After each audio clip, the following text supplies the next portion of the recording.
panorama internacional, embajador, a partir de la tensión entre China y Estados Unidos?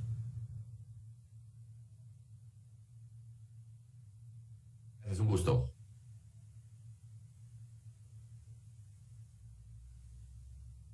Le preguntaba, ¿cuál es la situación particularmente? ¿Cómo queda el mundo frente a la tensión entre China y Estados Unidos?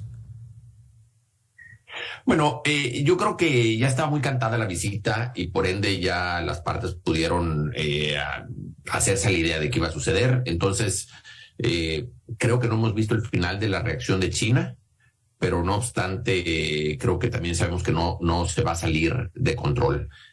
Anunció ejercicios militares, empezaron, ya terminaron, ya concluyeron.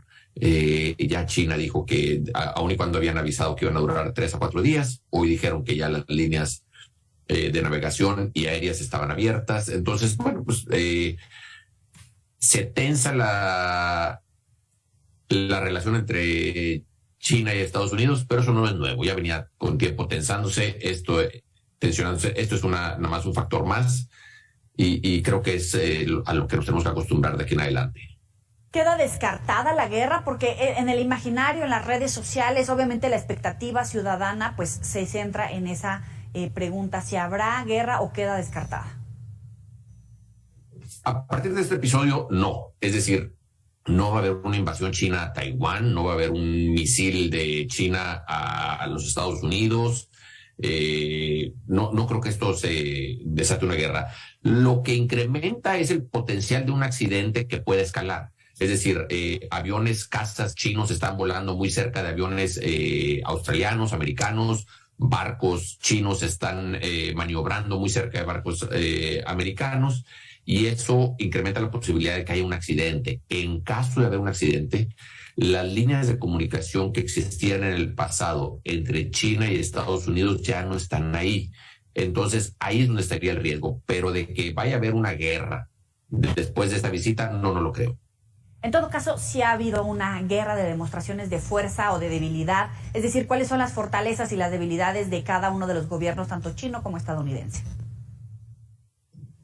Bueno, yo creo que ninguno es ni fortaleza ni debilidad. De nuevo, es nomás bravuconadas de ambos países. Yo creo que en dado caso, China tiene más presión de no verse débil. El presidente Xi Jinping y su gobierno fueron muy agresivos a la hora de amenazar a los Estados Unidos si se llevaba a cabo esta visita.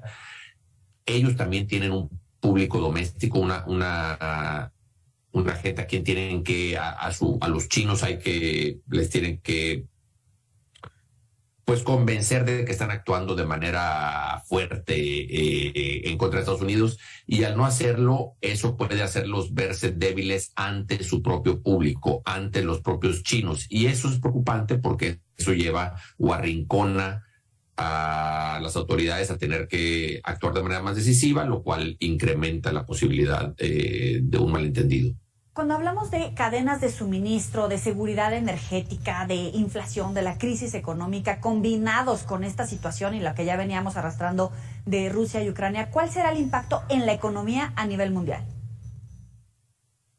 Bueno, pues sí, obviamente la paz mundial siempre es deseada, no es como el Ave María, es inobjetable, no veo quién objete eso. Entonces sí, me sumo al llamado por la paz mundial. Habiendo dicho eso, bueno, pues es la primera economía en conflicto con la segunda economía más grande del mundo. Claramente, si llegara a escalar esto, pues tendría grandes consecuencias para el mundo, como las hemos visto en el caso del conflicto o de la invasión, no es conflicto, de la invasión de Rusia a Ucrania, que ha tenido derramas económicas en todo el mundo, ya sea por el suministro de gas a Europa, la crisis alimentaria que genera el no poder sacar los granos de Ucrania, y todas las cosas que ya sabemos. Entonces, pues si eso es con una economía, Rusia, que es más chica que la mexicana, imagínese usted qué sucedería entre un conflicto entre la primera y la segunda economía más grande del mundo. Por lo mismo, es más complicado que siga un conflicto. Son demasiadas las áreas donde uno depende del otro para arriesgarlo todo con un conflicto. Hay quienes ven un área de oportunidad para México, en escenarios incluso por encima, por ejemplo, si me permite, de Vietnam o de India. ¿Los hay? ¿Hay esas oportunidades para México? Hay un área, pero no es a través de sustituir las importaciones que China está bloqueando de Taiwán. Ahí no está el área de oportunidad. El área de oportunidad yo creo que va a llegar conforme se hacen más peligrosas, más complicadas las cadenas de producción, las cadenas de suministro que están en China.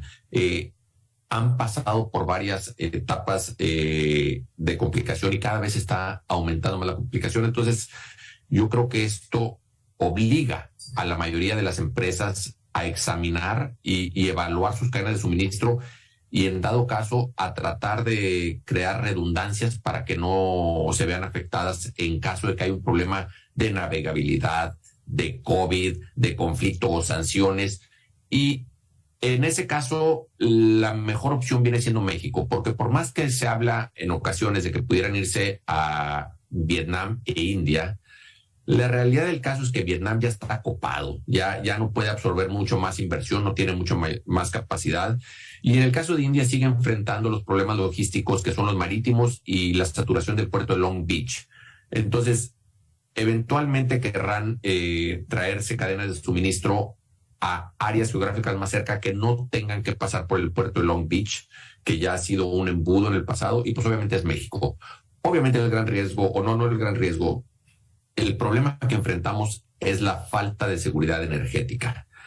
Muchas de estas empresas que se vienen obviamente requieren de energía y en México cada vez se las podemos garantizar menos, ya sea porque la Comisión Reguladora de Energía no les permite autoabastecerse o porque la Comisión Federal de Electricidad no les puede proveer de esa energía. Entonces ahí está el riesgo.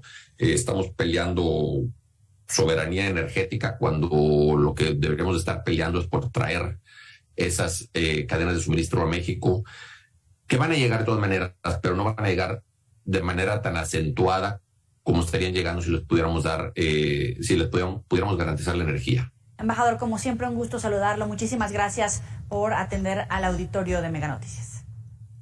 Con gusto. Hasta luego. Es Jorge Guajardo. Sabe que puede recuperar estas y otras entrevistas en los próximos espacios informativos, también en las redes sociales. Ahí tiene las direcciones para que las descargue, las reviva o las comparta, si es que ha sido de su utilidad y de su agrado este tipo de información.